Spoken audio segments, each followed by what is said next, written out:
Hadirin dan hadirat yang dirahmati Allah Subhanahu wa taala. Oleh kerana nikah mesti di atas redha. Tuan-tuan, paksa nikah ni banyaklah cerita. Di Pakistan, dulu saya sebut di Pakistan. Depa tu patut-patut tak paksa. Bahkan berlaku kes dulu kita ingat lama di UK, United Kingdom. Ada orang Pakistan bunuh anak perempuan dia pasal tak setuju menikah dengan kawan dia.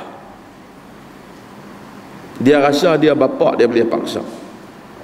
Sebahagian hak Pakistan ni buat ni bukan kerana Islam, tapi kerana dia adat Pakistan.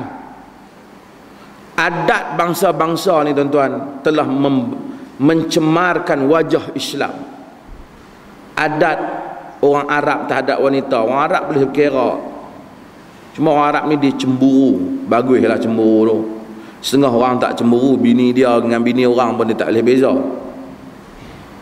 Arab cemburu, tapi mengongkong wanita sehingga wanita tak boleh buat apa, tak boleh keluar langsung daripada rumah, kunci rapat, termasuk wanita Afghanistan.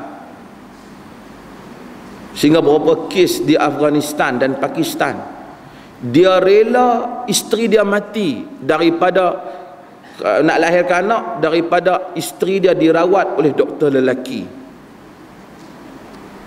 Orang barat sangka Islam kejam kepada wanita. Sebenarnya tak. Itu adat mereka, tak kena mengena dengan Islam.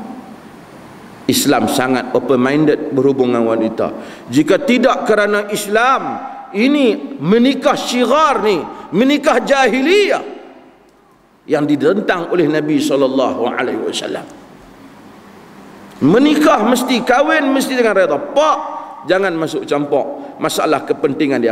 Pak bertujuan, Islam letakkan wali supaya wali itu melindungi anak perempuan, bukan dia ambil kepentingan di atas perkahwinan anak perempuan. Tak boleh. Walaupun kita masyarakat Melayu ni tak ada menikah syirar ni, tetapi kita ada juga kadang-kadang hak ambil kepentingan.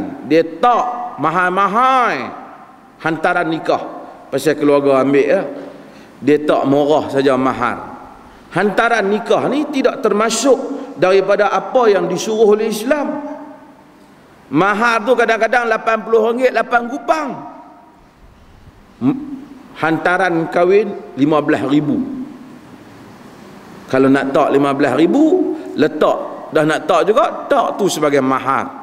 Mahar milik mutlak isteri. Hak dia. Hak dia.